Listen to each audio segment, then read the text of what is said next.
Hello everyone, आज के इस वीडियो जो हम लेकर आ चुके हैं क्लास 12 वालों के लिए फिजिक्स का भौतिक विज्ञान का चैप्टर नंबर 1 को लेकर।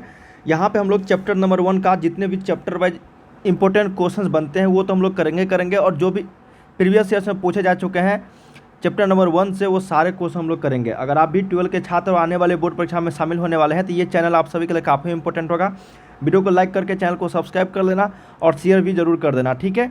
तो चलिए हम लोग पहला चैप्टर को देखते हैं। पहला चैप्टर का नाम है यहाँ पे विद्युत क्षेत्र तथा विद्युत आवेश, ठीक है। ये पहला चैप्टर आप लोगों का, तो इसी का हम लोग यहाँ पे चैप्टर वाइज क्वेश्चन देखेंगे जो बिहार बोर्ड के द्वारा जारी न्यू पैटर्न पर आधारित होगा। जो प्रीवियस ईयर तक क्वेश्चन पूछे जा चुके हैं वो सारे हम लोग यहाँ पे कवर करते चलेंगे, ठीक है। और भी काफ़ी सारे क्वेश्चंस का अगर प्रैक्टिस सेट करना चाहते हो तो ये ऑफिशियल वेबसाइट starkstudypoint.com, ये इस वेबसाइट पे जाके आप लोग काफ़ी सारे क्वेश्चंस का प्रैक्टिस सेट कर सकते हो। Previous years chapter wise questions, subjective short type questions और आपको ऑब्जेक्टिव टाइप क्वेश्चन, सारे प्रश्न आप लोग को मिल जाएंगे इस वेबसाइट पर, तो जाके आप लोग जरूर प्रैक्टिस सेट करना, ठीक है। चलिए हम लोग शुरू करते हैं पहला क्वेश्चन को लेकर। यहाँ पे अगर आप इंग्लिश मीडियम वाले हैं तो इंग्लिश मीडियम का भी वीडियो आएगा, या फिर आप जाके देख सकते हो इस वेबसाइट पे, वहाँ पे आप लोग को अपलोडेड है काफ़ी सारे क्वेश्चन इंग्लिश मीडियम में भी और हिंदी मीडियम में भी। तो चलिए हम लोग यहाँ पे समझते हुए चलेंगे। पहला प्रश्न हमारे पास है चैप्टर नंबर 1 का विद्युत क्षेत्र तथा विद्युत आवेश का। कहा गया है कि प्रति इकाई आवेश पर लगने वाले बल को क्या कहते हैं। क्या प्रश्न हमारे पास कि प्रति इकाई आवेश पर लगने वाले जो बल होता है, फोर्स होता है, उसको हम लोग क्या कहते हैं। विद्युत प्रवाह, विद्युत विभव, या फिर विद्युत क्षेत्र, या फिर विद्युत स्पेस। तो देखिए इसका सही उत्तर हो जाएगा एक का सी हो जाएगा। क्या हो जाएगा? सी, विद्युत क्षेत्र, इलेक्ट्रिक फील्ड बोलते हैं, ठीक है। प्रति इकाई आवेश पर लगने वाले जो फोर्स होता है ना उसको हम लोग इलेक्ट्रिक फील्ड के नाम से जानते हैं, विद्युत क्षेत्र के नाम से जानते हैं। सही उत्तर एक का सी करेक्ट होगा। ये पूछा हुआ प्रश्न था, देख सकते हो प्रीवियस ईयर्स में। सेकेंड नंबर हमारे पास प्रश्न है, कहा गया कि दो विद्युत आवेशों के बीच लगने वाले जो बल को नियंत्रित करने वाला नियम को क्या कहते हैं। देखिए कोई दो विद्युत आवेश होते हैं, मान लेते हैं Q1 और Q2 है, ठीक है ना। इस दोनों के बीच जो लगने वाले बल को नियंत्रित करने वाला जो नियम है ना, उस नियम को हम लोग क्या बोलते हैं। यही प्रश्न हमारे पास पूछा गया और ये भी देखो प्रीवियस ईयर में पूछे जा चुके हैं। एम्पियर का नियम, ओम का नियम, फैराडे का नियम, या फिर कूलॉम का नियम। तो जो दो विद्युत आवेशों के बीच लगने वाले जो बल को नियंत्रित करते हैं उसको जो नियम कहा जाता है वो कूलॉम्स लॉ का नाम से जानते हैं, जिसको हम लोग कूलॉम का नियम भी कहते हैं, ठीक है। तो दो का क्या हो जाएगा यहाँ पे? डी करेक्ट हो जाएगी। थर्ड नंबर हमारे पास प्रश्न है, कहा गया कि आवेश का रेखीय घनत्व का मात्रक क्या होता है। देखिए आवेश का जो रेखीय घनत्व होता है ना उसका मात्रक कूलम्ब पर मीटर होता है। क्या होता है? कूलम्ब पर मीटर। ये देखिए लेटेस्ट एग्जाम्स में पूछे जा चुके हैं प्रीवियस ईयर्स में। तो सही उत्तर यहाँ पे 3 का क्या हो जाएगा? ए कूलम्ब प्रति मीटर, ठीक है। कूलम्ब प्रति मीटर, जिसको हम लोग सी इस तरीके से भी आप लोगों को लिखा जा सकता है, ठीक है ना। C इंटू एम के पावर -1, इसी को हम लोग कूलम्ब पर मीटर के भी नाम इस तरीके से हम लोग लिख सकते हैं, और इसी को C/m के रूप में भी जानते हैं। यहाँ पे सही उत्तर 3 का ए हो जाएगा। आवेश का रेखीय घनत्व का मात्रा क्या होगा? कूलम्ब पर मीटर हो जाएगी। चलिए अगला प्रश्न है कि वैद्युत क्षेत्र की तीव्रता घनत्व का मात्रक क्या होता है। देखिए मात्रक जो है यहाँ पे पूछा जाता है और बीमा भी पूछा जाता है। यहाँ पे तीव्रता का मात्रक पूछा गया, तीव्रता घनत्व का, ठीक है। हालांकि यहाँ पे बीमा होगा, ठीक है ना, बीमा होगा। यहाँ पे वैद्युत क्षेत्र की तीव्रता घनत्व का क्या होगा? बीमा यहाँ पे क्या होगी? तो ये होता है आपका mL t के पावर -3 a के पावर -1, ठीक है। ये होता है आपका सही उत्तर हो जाएगी 4 का बी। क्या हो जाएगा यहाँ पे? करेक्ट बी हो जाएगी, ठीक है। क्या हो जाएगा? बी।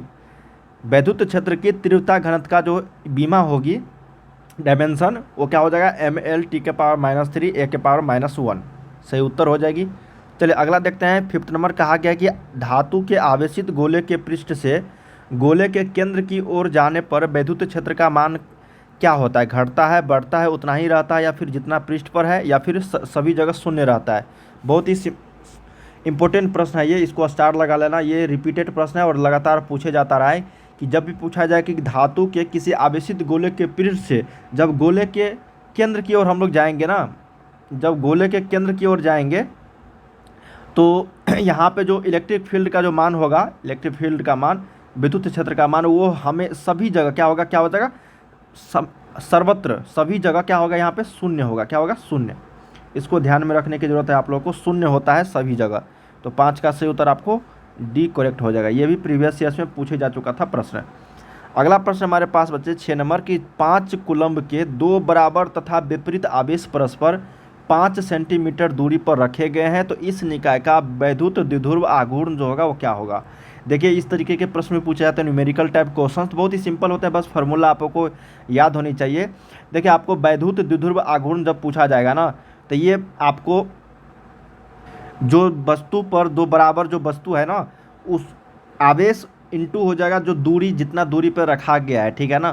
तो दोनों का आप लोग मल्टीप्लाई कर दोगे तो ये आ जाएगा आपको, यहाँ पे देखो 5 कूलम दिया गया है, उसके बाद 5 सेंटीमीटर दिया गया है, तो ये हो जाएगा 5 कूलम। देखो इसको ध्यान से देखना, 5 कूलम, 5 कूलम गुने 5 सेंटीमीटर, क्या हो जाएगा ये 5 सेंटीमीटर, ठीक है। अगर सेंटीमीटर को हम लोग क्या करेंगे, अगर ऐसा ही रहता ना ये अगर ऑप्शंस में भी देखना कि अगर ये आपको 25 कूलम्ब, ठीक है, इंटू सेंटीमीटर रहता तो ये भी आंसर हो जाता। हालांकि यहाँ पे सेंटीमीटर में कहीं ऑप्शन दिख नहीं रहा है, मीटर में है, तो इसको हम लोग मीटर में बदलेंगे। मीटर में जैसे ही बदलोगे तो आपको क्या करना पड़ेगा, यहाँ पे 100 से भाग देना पड़ेगा, ठीक है। सेंटीमीटर को मीटर में बदलने के लिए क्या करना पड़ेगा, 100 से भाग देना पड़ेगा। जैसे ही 100 से भाग दोगे तो ये 25 हो जाएगी, और ये आपका जो 100 है उसको हम लोग 10 के पावर -2 ऊपर लेके जाएंगे तो ये -2 आ जाएगा, और यहाँ पे कूलम्ब पर कूलम्ब इंटू मीटर हो जाएगा, इंटू मीटर हो जाएगी। तो यहाँ पे 6 का सही उत्तर क्या होगा, बी करेक्ट हो जाएगी। बहुत ही सिंपल प्रश्न था, बस आपको फार्मूला याद होनी चाहिए, आपको बन जाएगा, ठीक है। तो 6 का सही उत्तर आपको बी करेक्ट होगा। दोनों को मल्टीप्लाई करके बस सेंटीमीटर को मीटर में बदल देता, आंसर आ जाता। अगला प्रश्न है कि 8 कूलम्ब ऋण आवेश में उपस्थित इलेक्ट्रॉन की जो संख्या होती है वो कितनी होती है। बहुत ही शानदार प्रश्न बच्चे ये देखो, 8 कूलम्ब ऋण आवेश में उपस्थित इलेक्ट्रॉनों की संख्या क्या होती है। तो हम लोग जानते हैं फार्मूला Q बराबर NE। यहाँ पे हम लोगों को n का वैल्यू निकालनी है, ठीक है। क्या निकालना है, उपस्थित इलेक्ट्रॉनों की संख्या निकालनी है ना हम लोगों को। तो यहाँ पे क्या हो जाएगा, Q का वैल्यू दिया गया 8, ठीक है, n का वैल्यू निकालना है, और इसका होता है आपका 1.6 गुने 10 के पावर -19 कूलम, ठीक है, ये होता है ना। जब n का वैल्यू यहाँ से निकालेंगे हम लोग तो ये 8 इस साइड लेकर जाएंगे तो ये बट्टा में हो जाएगा 1.6 गुने 10 के पावर -19, ठीक है। जब इसको भाग देंगे ना हम लोग, जब भाग देंगे इसको तो ये निकल के आ जाएगा हम लोगों को 5 गुने 10 के पावर 19, क्या हो जाएगा 5 गुने 10 के पावर 19, यही इलेक्ट्रॉनों की संख्या हो जाएगी, क्या हो जाएगी, संख्या हो जाएगी, ठीक है। इसको ध्यान में रखने की ज़रूरत है। तो सही उत्तर क्या हो जाएगा, ए हो जाएगा 7 का। 7 का क्या हो जाएगा, यहाँ पे ए करेक्ट हो जाएगी, क्या हो जाएगा, ए करेक्ट हो जाएगा 7 का। चलिए 8 नंबर देखते हैं प्रश्न क्या कहा गया है। कहा गया है कि वायु में स्थिर इकाई धन आवेश से निकलने वाले संपूर्ण विद्युत फ्लक्स का मान क्या होता है। बहुत ही इंपॉर्टेंट प्रश्न है ये भी। कहा गया है कि वायु में स्थित स्थिर इकाई धन आवेश से निकलने वाले संपूर्ण विद्युत फ्लक्स का जो मान होगा वो होता है आपका 1/ε0, या फिर इसी को हम लोग ε0 इन्वर्स भी बोल सकते हैं। जो ऑप्शन नंबर आपको बी में है यही करेक्ट है। ये प्रीवियस ईयर्स में पूछा जा चुका है प्रश्न, जब भी पूछा जाएगा आपको सेम तरीके से पूछे जाएंगे। अगला प्रश्न हमारे पास 9 नंबर। कहा गया कि विद्युत क्षेत्र रेखाओं से जानकारी प्राप्त होती है। देखिए इलेक्ट्रिक फील्ड जो होती है ना, इलेक्ट्रिक फील्ड लाइन, उससे हम लोग को क्या क्या जानकारी प्राप्त होती है, यही प्रश्न हमारे पास है। क्षेत्र की शक्ति का पता चलता है, दिशा का पता चलता है, डायरेक्शन और आवेश की प्रकृति का, ठीक है। तो इसलिए यहाँ पे क्या हो जाएगा, इनमें से सारे ये तीनों का पता चलता है किसी भी विद्युत क्षेत्र रेखाओं से। इलेक्ट्रिक फील्ड लाइन से हम लोगों को क्षेत्र की शक्ति, आवेश की प्रकृति और दिशा तीनों प्राप्त होता है। तो यहाँ पे 9 का क्या हो जाएगा, डी करेक्ट हो जाएगी, क्या हो जाएगा, डी करेक्ट हो जाएगा। अगला प्रश्न हमारे पास कि बिंदु आवेश के कारण r दूरी पर विद्युत विभव का मान क्या होता है। देखिए इसमें बहुत सारे छात्र फंसते हैं, इसको आप लोग ध्यान से देखना कि जब भी इस तरीके से प्रश्न पूछ जाएंगे तो आपको देखो यहाँ जो कहा गया कि आवेश जो होता है ना Q, वो डायरेक्टली प्रोपोर्शनल टू 1/r होता है, ठीक है, डायरेक्टली प्रोपोर्शनल टू 1/r, या फिर इसी को कभी कभी आप लोगों को लिख दिया जाएगा, ठीक है ना, कि ये क्या हुआ, Q directly proportional to 1/r, मतलब 1/r के समानुपाती। लेकिन जब इसको हम लोग r के पावर -1 लिखेंगे तो ये क्या हो जाएगा, r के व्युत्क्रमानुपाती, क्या हो जाएगा, r के व्युत्क्रमानुपाती, ठीक है। जब भी किसी को हम लोग 1/r के रूप में लिखते हैं तो ये आपको मत देखो, यहाँ पे x directly proportional to 1/a है ना, तो a के क्या है, ये व्युत्क्रमानुपाती है। जब इसी तरीके से x जो डायरेक्टली प्रोपोर्शनल टू अगर बी लिखेंगे तो ये क्या है, एक्स जो है बी के समानुपाती है। जब ये सीधा रहेगा तो समानुपाती, जब बट्टा में आ जाएगा तो ये व्युत्क्रमानुपाती हो जाएगा। ठीक है, तो ये होता है आर के व्युत्क्रमानुपाती। ये होता है आपका result Q directly proportional to 1/r, मतलब क्यू जो है व्युत्क्रमानुपाती होता है आर के। तो यहाँ पे सही उत्तर 10 का बी। उम्मीद करते हैं समझ गए आया गया होगा। ये प्रश्न पूछा गया था प्रीवियस ईयर्स में कई बार। ठीक है, अगला प्रश्न है 11 नंबर हमारे पास। कहा गया कि हवा में एप्सिलॉन आर का मान क्या होता है। वायु जो होता है एयर हम लोगों का, उसमें पूछा गया है एप्सिलॉन आर का वैल्यू क्या होता है। ठीक है, इसको ध्यान में रखना है आप लोगों को। एप्सिलॉन आर का जो मान होता है वो 1 के बराबर होता है। कितने के बराबर, 1 के बराबर होता है। तो इसको ध्यान में रखना, 11 का सी करेक्ट हो जाएगी। क्या हो जाएगा, सी करेक्ट हो जाएगी। चलिए 12 नंबर देखते हैं। कहा गया है कि विद्युत क्षेत्र में एक आवेशित कण पर लगने वाले जो बल का मान होता है वो क्या होता है। ये फार्मूला है कि किसी भी विद्युत क्षेत्र में जो आवेशित कण होता है उस पर लगने वाले जो बल होता है, फोर्स होता है, उसका वैल्यू क्या होती है। ठीक है, तो इसको ध्यान में रखना। एफ बराबर क्या होता है, क्यू इंटू ई। क्या होता है, एफ बराबर क्यू इंटू ई होता है। जो ऑप्शन नंबर आपको ए में है यही इसका सही उत्तर करेक्ट हो जाएगी। ठीक है, या फिर ई बराबर एफ अपॉन क्यू, ये भी आप लोगों को दिखा जा सकता है, या फिर आपको क्यू बराबर एफ बटा में ई। ठीक है, ये आपको ध्यान में रखना है। एफ बराबर क्या होता है, ई इंटू क्यू या फिर क्यू इंटू ई। 12 का सही उत्तर ए करेक्ट होगा। अगला देखते हैं कि विद्युत फ्लक्स जो होता है उसका एसआई मात्रक क्या होगा। देखो बच्चे, विद्युत फ्लक्स का जो एसआई मात्रक जब भी पूछा जाएगा तो आपको याद रखना है वोल्ट इंटू मीटर होता है। क्या होता है, वोल्ट इंटू मीटर। ठीक है, क्या होता है, वोल्ट मीटर। विद्युत फ्लक्स का एसआई मात्रक क्या होता है, या फिर ऑप्शंस में आप लोग को ये भी देखने को मिल सकता है। इसका तो वोल्ट मीटर हो जाएगा यहाँ पे। इसी को हम लोग लिख सकते हैं न्यूटन मीटर स्क्वायर पर कूलम। ठीक है, न्यूटन मीटर स्क्वायर पर कूलम भी आप लोग को दिखा जा सकता है ऑप्शंस में। तो ये दोनों आपको फार्मूला क्या है याद करनी है। ठीक है, विद्युत फ्लक्स का एसआई मात्रक ये दोनों होता है, वोल्ट इंटू मीटर या फिर न्यूटन मीटर स्क्वायर प्रति कूलम। अगला है कि संबंध जो है Q बराबर NE में निम्नलिखित में से कौन n का मान संभव नहीं है। अभी जस्ट हम लोगों ने पढ़ा फार्मूला, जो क्वेश्चन था जिसमें इलेक्ट्रॉनों की संख्या निकालने के लिए बोला गया था, बस वही फार्मूला है Q बराबर NE।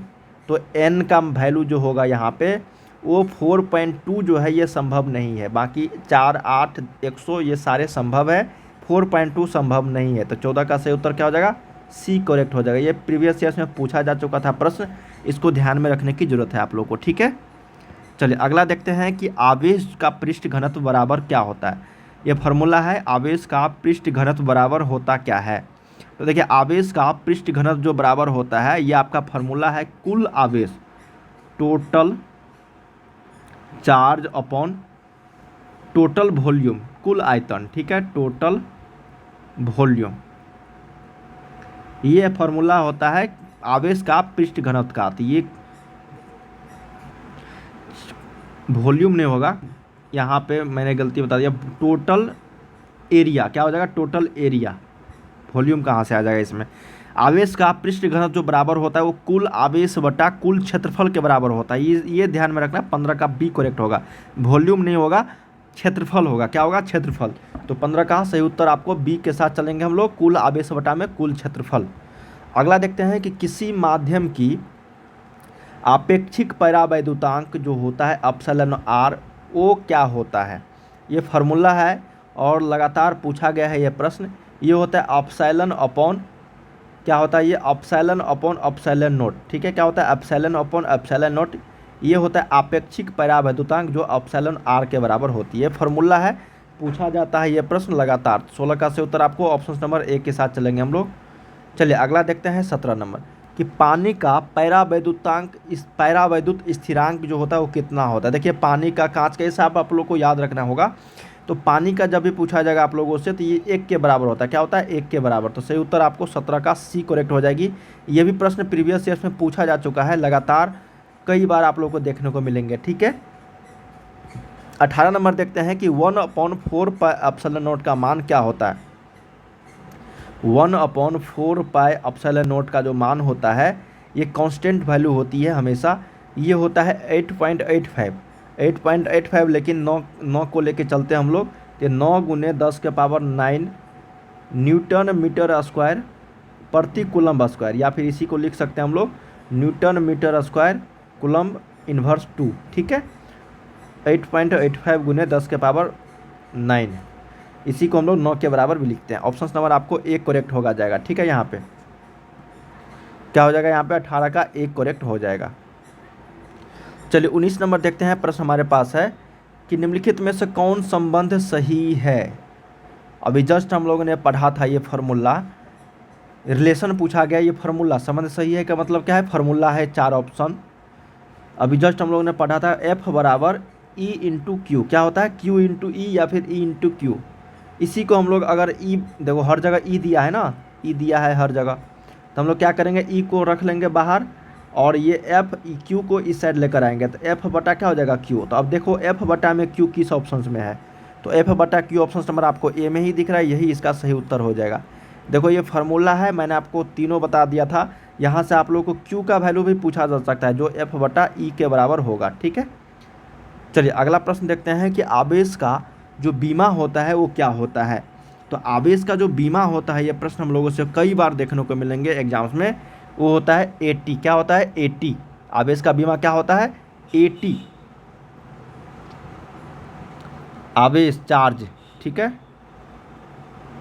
जो डायमेंशन होता है बीमा होता है वो होता है आपका AT, A into T. Option number आपको एक करेक्ट हो जाएगा, ठीक है, 20 का A।